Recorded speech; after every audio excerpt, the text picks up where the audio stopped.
So finally guys मैं राजा साहब देखकर आ चुका हूँ और अब मैं आपको बताने वाला हूँ क्या आपको राजा साहब देखने जानी चाहिए और वो कैसे है और किस टाइप के लोगों के लिए है।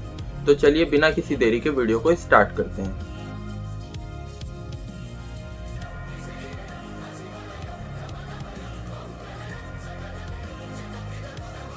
तो भाई सबसे पहले हम कुछ रिव्यूअर्स की बात कर लेते हैं जो इसको बहुत ही बेकार बता रहे हैं।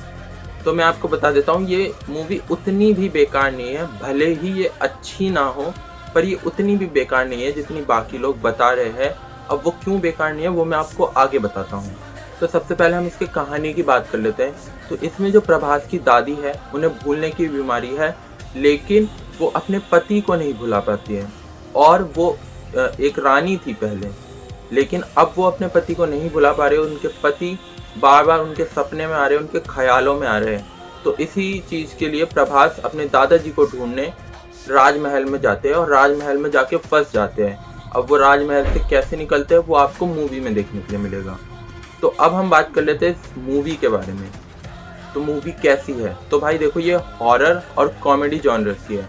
तो सबसे पहले हम बात करेंगे इसके हॉरर की। तो देखो हॉरर इसमें कुछ भी नहीं है, 1% भी नहीं है, बिल्कुल भी आपको फील नहीं होगा कि हॉरर है। जब एक शुरू का सीन आएगा स्टार्टिंग सीन में और एक इंटरवल के बाद एक सीन आएगा जिसमें आपको थोड़ा सा हॉरर महसूस हो सकता है, लेकिन ज़्यादातर लोगों को उसमें भी हॉरर महसूस नहीं होगा।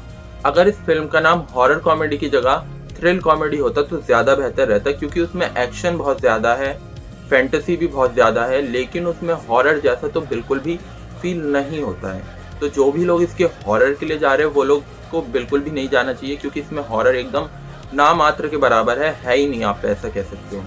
उसके बाद हम बात कर लेते हैं इसकी कॉमेडी की।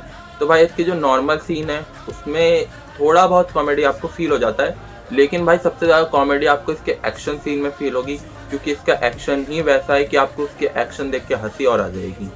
जहाँ मूवी सीरियस होने लगती है वहाँ एक्शन डाल देते हैं और फिर वो फनी हो जाता है। तो पता नहीं इन्होंने एक्शन ऐसे ही रखा है फनी के लिए या क्या करा है।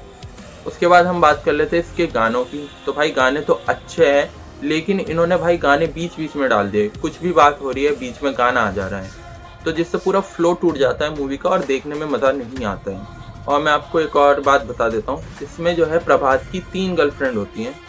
मतलब प्रभास को 3 लोगों से प्यार हो जाता है। पहली वाली से होता है, फिर कहीं और जाता है तो दूसरी वाली से हो जाता है, फिर दूसरी वाली चली जाती है तो तीसरी वाली से हो जाता है, फिर वो दूसरी वाली वापस आती है, फिर वो पहली वाली भी वापस हो जाती है। तो इसमें जो है मूवी ज़्यादा टाइम ले लेती है और मूवी का सत्यानाश होना चालू हो जाता है। मतलब आप चाहते तो उसको कट कर सकते थे, मतलब लव स्टोरी का इसमें ज़्यादा काम नहीं था। भाई जब लोग हॉरर कॉमेडी देखने आ रहे तो इतनी लव स्टोरी नहीं देखेंगे, तो मतलब लव स्टोरी वो हटा देते तो भी उनका कुछ नहीं जाता। और लव स्टोरी इन्होंने कुछ ज़्यादा ही खींची है, इसलिए लोगों को पसंद नहीं आ रही है। अगर ये लव स्टोरी को मान लो आधा घंटा भी कम कर देते तो बहुत ज़्यादा अच्छा होता। अब हम बात कर लेते हैं राजा साहब वर्सेस संजय दत्त। देखो राजा साहब वर्सेस संजय दत्त इतना नहीं है, मतलब लास्ट में वो चालू होता है राजा साहब वर्सेस संजय दत्त का जो कैरेक्टर है उनकी लड़ाई एकदम लास्ट में चालू होती है। यानी कि मान लो 20 मिनट या 25 मिनट में बहुत तगड़ी लड़ाई होती है, लेकिन उससे पहले बिल्कुल भी लड़ाई नहीं होती है। बस वो माइंड गेम खेलते हैं, उसमें भी कुछ नहीं होता है ज़्यादा। ठीक है, तो जो भी लोग इसके एक्शन के लिए जा रहे हैं तो मतलब वो जा सकते हैं, बहुत अच्छा एक्शन है लास्ट में। शुरू में कुछ एक्शन नहीं है, शुरू में बस कॉमेडी वाली एक्शन है, पता नहीं क्या है। ठीक है, तो लास्ट वाले में जा सकते हो आप। लास्ट वाला बहुत ही बढ़िया है, मैं कह सकता हूँ कि वो अच्छा है। अगर पूरी मूवी उस टाइप में जाती, मतलब मान लो इंटरवल के बाद वो लोग राजा साहब वर्सेस वो संजय दत्त का कैरेक्टर दिखाते तो बहुत ही अच्छा हो जाता, लेकिन इन्होंने ऐसा नहीं किया है। लव स्टोरी में सारी मूवी घसीट दी है। अब मैं आपको बताता हूँ कि ये बेकार क्यों नहीं है, क्योंकि भाई ये महा बेकार है, इसमें कुछ भी नहीं है बेकार। भाई जैसे आदि पुरुष आई थी ना, वैसे ही ये आई है। आदि पुरुष 600 करोड़ की थी, ये 400 करोड़ की है।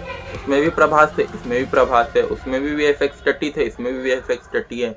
तो भाई ये तो बहुत ही ज़्यादा बेकार है। आप लोग को अगर अपने पैसे बचाने हैं तो आप लोग इस मूवी को देखने ना जाए, और अगर आपको जाना ही है तो आप लालो मूवी आई है उसको देखने चले जाएं। ठीक है, लालो मूवी इससे 10 गुना बेहतर है, उसका भी रिव्यू आने वाला है, आप उसको देखना, फिर आप लालो को देखने जाना, इसको तो देखने मत ही जाना।